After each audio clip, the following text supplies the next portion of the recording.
Who was Abraham? Generation 20. This is one of the most pivotal figures in all of history, and he changed the course of time. So let's learn about Abraham right now. We'll teleport over to the Middle East. We have 6,000 years of history over here on the y-axis. We have the equator over here on the x-axis. We have Mexico all the way over to Iceland. And Israel's right here in the middle. So we're going to use our time machine and teleport back into the past to the life of Abraham. Now, no assumptions have gone into these dates. They're taken directly out of Genesis. We have been learning about the sons of Shem, so there they are. Elam, Asher, Arphaxad is hiding out back behind here. Aram. And so these are all in the 12th generation.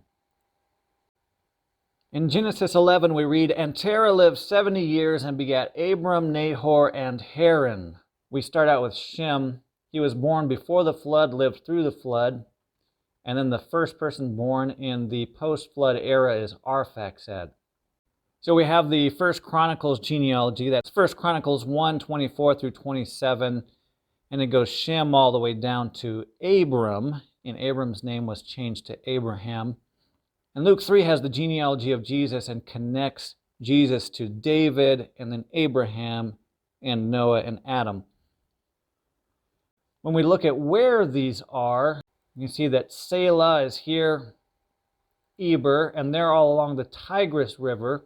And then we see that Peleg is associated with the Euphrates, 15th generation, Ru, Serug, Nahor, Terah, and then Abraham. Abraham is who we're talking about today. So we can see a sort of, if we're taking a pathway, then we start out in this region, kind of staying away from Nimrod here on the plain of Shinar, and then we're coming up here,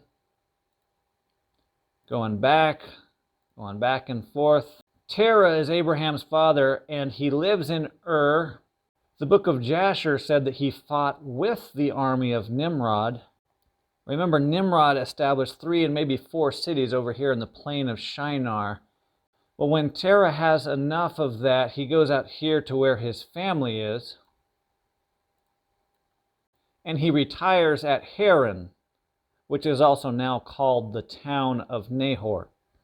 So Terah has 3 sons, Abraham, Haran, and Terah. Now Haran dies at the city of Ur, and so you have 2 brothers here. You have Terah, Abraham, and Nahor in this area, and that's why this area is called the town of Nahor, as in generation 20 Nahor, not to be confused with generation 18 Nahor. So this area is pivotal for Abraham. In Genesis 11:31 we read, "And Terah took Abram his son, and Lot the son of Haran his son's son, and Sarah his daughter-in-law, his son Abram's wife. And they went forth with them from Ur of the Chaldees to go unto the land of Canaan, and they came unto Haran and dwelt there."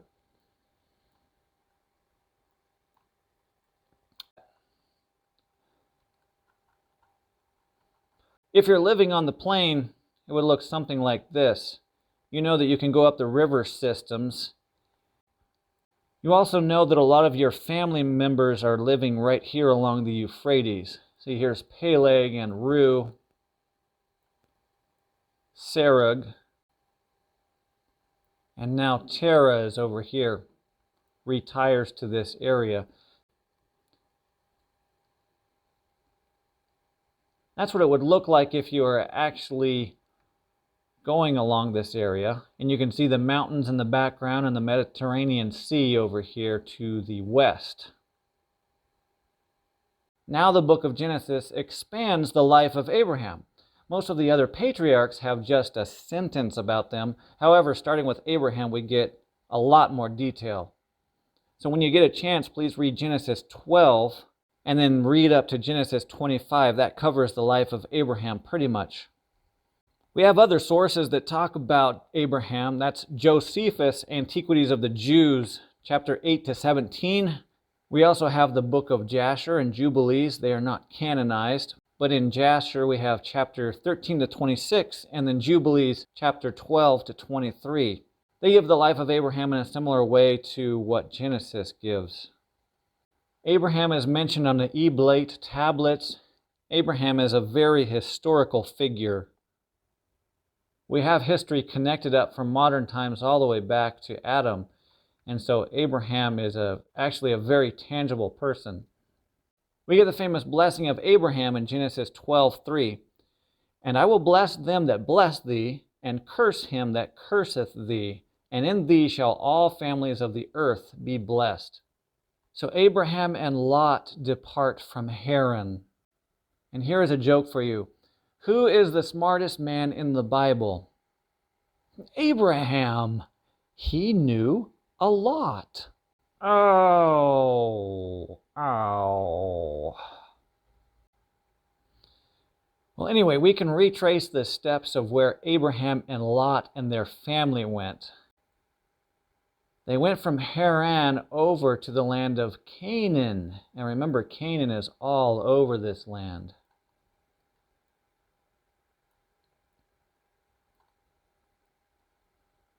And here is the Mediterranean Sea.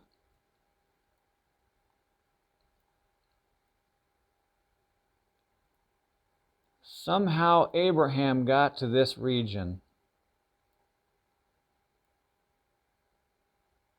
In Genesis 12:7, and the Lord appeared unto Abraham and said, Unto thy seed will I give this land, and there builded he an altar unto the Lord who appeared unto him. So I'm just going to give a summary of Abraham's life.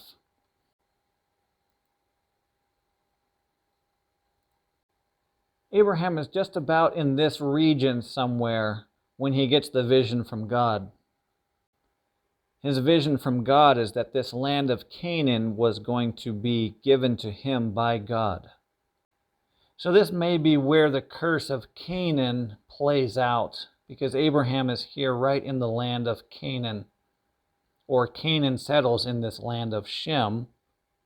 Abraham also settles here now, and then God gives him this promise of the land of Canaan, thus fulfilling the curse of Canaan. We can even see Israel fragmented to this day. Well, there's a grievous famine that we read about.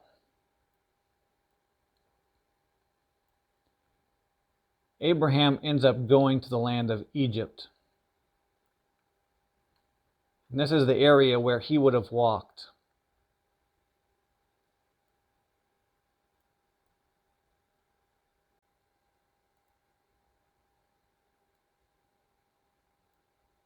Here's where we get the story about Abraham deceiving the Egyptians about Sarah. And Pharaoh intends to take Sarah as his wife, but then God inflicts plagues onto Pharaoh. Pharaoh gets mad at Abraham, and then Sarah is returned back to Abraham.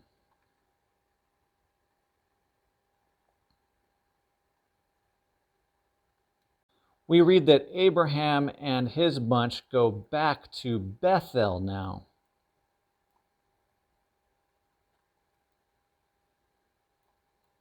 And this is the approximate location of Bethel.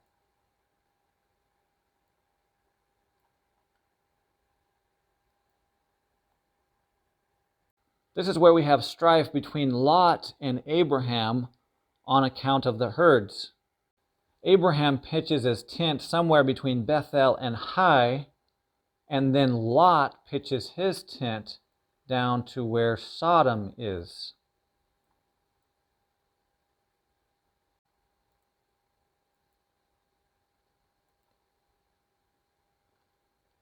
The scripture has Sodom and Gomorrah very close together on the way to Zoar. So here's the approximate location of these three cities. Lot, when he's looking at Sodom and how fertile it was probably way more fertile then. Probably didn't look like this. Probably had grass growing all over the place. Probably had fruit trees everywhere. So Lot pitches his tent towards Sodom, and then later you read that Lot was in Sodom. So Lot and his family said, yeah, we want the good life. We want to take part in the wealth and the bounty. and the easy life. So an interesting thing happens here.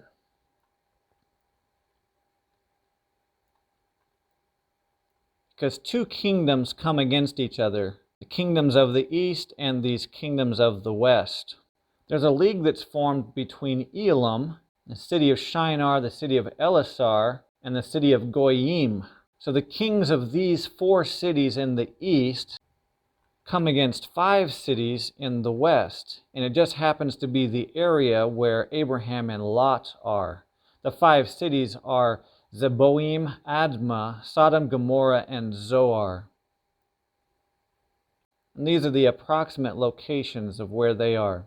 The 5 cities in the west decided to stop paying their taxes, and this Elamite league is not very happy with that. What is a little bit strange to me is knowing that Asher, Arphaxad, and Elam are all brothers. You have the Akkadians over here in the plain of Shinar, but the Elamites and the Gushians, they defeat the Akkadians. That's when things really start to change. So then these 4 cities forming a city-state group now are free to come over into the west. And come over into the west is something that they do, sacking Sodom, Gomorrah, Zor, Admah, and Zeboim. And this is the land of Canaan. So you have Shemites over here in the east, and you have Canaanites over here in the west, but now you're starting to have more and more Shemites in the west. So you have Shemites attacking Hamites, or Canaanites. Abraham has made a league with the Amorites. So this scenario just seems very strange to me. The Canaanites are defeated by the Shemites. Abraham is out in the country, and so then as the Shemites are retreating with all of their goods, they get to about Hobar, and Abraham pursues them to this area and then defeats them. So we have this mini battle that goes on. And it's strange to me, but then I also know that the religions are shifting off. The Assyrians are still polytheist, and Abraham has become a monotheist. And so even though I think that they're kindred, they're drifting apart. And then people are looking for resources, and Assyrians and the Elamites and the Arphaxadites, they are doing the same thing that Nimrod has just done to them. Now they are taxing and plundering all around their areas, having learned the ways of Nimrod.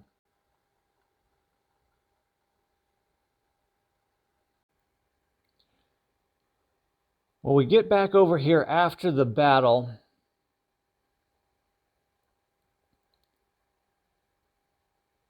And we get to where Abraham is again.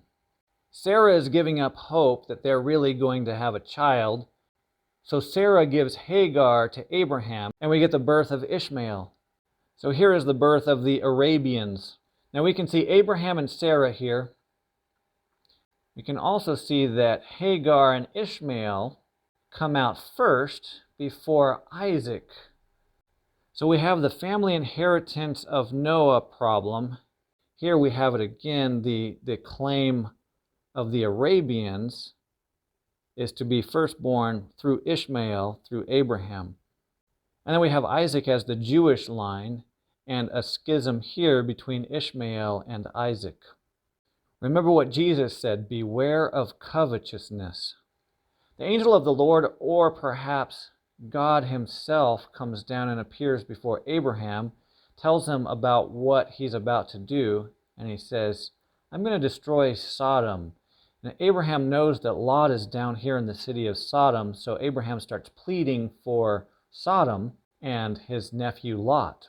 Well, we know the end of the story. Lot gets pulled out of there. The angels of the Lord come down here to Sodom and get Lot and his family out. The son-in-laws don't go with them, but you have Lot, his 2 daughters, and his wife that get out of Sodom. We get this idea of not turning back, not looking back on the destruction of what God is going to do because God has decreed it. Then Lot's wife does look back, turns into a pillar of salt. So this is where that story comes from. So now Lot does not have a wife, and Lot's daughters don't have husbands. So the daughters come up with a scheme to get their dad drunk. They're out here in the caves around this area. They get Lot drunk, commit incest with him, and that's where the birth of the Moabites and the Ammonites come from.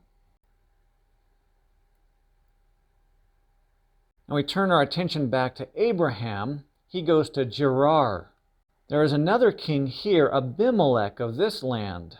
So when Abraham goes to Gerar, he lies about his wife again. He deceives Abimelech and says that this is not my wife, this is my sister. So Abimelech likes Sarah and takes Sarah to be his wife, and then there's a bunch of plagues that go down on Gerar. This deception is like a broken record that just keeps on repeating itself. It's nice to know we have such examples of exemplary behavior by our patriarchs, because we are fallen, they are also fallen. The writing style of the Hebrew record is very realistic because we see all of these flaws in the people, and then we know that we have forgiveness through Jesus Christ. So it's very encouraging to see that God forgave Abraham, and we can also be forgiven. So we can use this Hebrew record, the greatest book on the planet, learn from it, and then not do the mistakes that we see in the book. Anyway, Abraham is here in Gerar. Abimelech is not happy with Abraham deceiving him, but gives Sarah back to Abraham. So when Abraham is near Gerar, living in Gerar, we see Isaac born.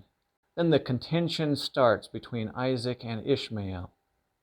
Ishmael starts to antagonize Isaac. Sarah is not happy about it, and so Abraham expels Hagar and Ishmael. So ouch, talk about dysfunctional families. You thought your family was dysfunctional, but all you have to do is read this record and you realize that other people's families are really dysfunctional just like yours. So at Gerar, Abimelech makes a covenant with Abraham. So it's interesting, now you have a Canaanite and Abraham, who is a Shemite, making a covenant together here in the south, here in the southern part of Israel. A bit later we have the story about the sacrifice of Isaac, which is a test of faith. God calls Abraham to sacrifice Isaac, because remember, all these years God has been promising that He's going to give a seed to Abraham. And Abraham's descendants are going to be as the stars of the sky or the sand on the seashore. So this is the ultimate test of faith that Abraham passes. Isaac is not killed, sacrifice is supplied, and God says, I will provide myself a sacrifice. And of course, that's Jesus. God was saying He's going to provide Jesus as a sacrifice for all of our sins. So after making it through all that, we find out some other characters come up in the plot, because back here at Haran, Rebekah is born. Now meanwhile, Sarah dies. So Abraham wants to get a wife for Isaac and has his servant go out here to Haran. The servant tries to persuade Rebekah to marry Isaac, which she does. But the servant gets the bride for Isaac, and then Rebekah and Isaac are married. And now Abraham marries another wife, Keturah. So we have Abraham, Sarah at first, then Abraham and Hagar. Ishmael has lots of kids. And then we have Abraham and Keturah. In the 21st generation, these are the kids of Keturah, and then the 22nd generation, Sheba Dedan, and the 23rd generation, we have these children.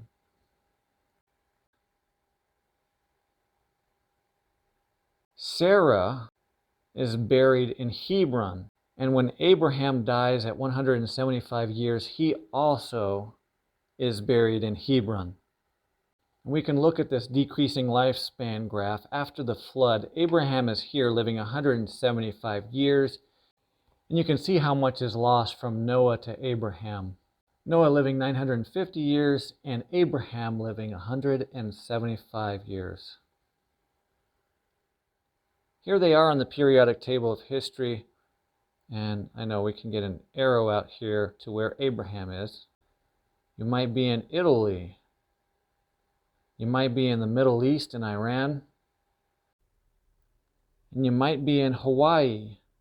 But wherever you are, you can see how we're all connected together and how our histories go back to where Abraham is.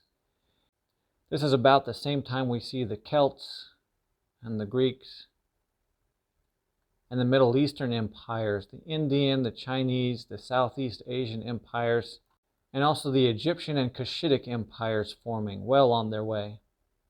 Using the biblical model of history, everyone in the world becomes connected, and everyone can see how we're all connected together, how we're really all brothers. It's awesome to see the tangibility of this. And I hope these people in the Bible are becoming more real to everybody. Now, in a land of polytheism, Abraham took the road not taken.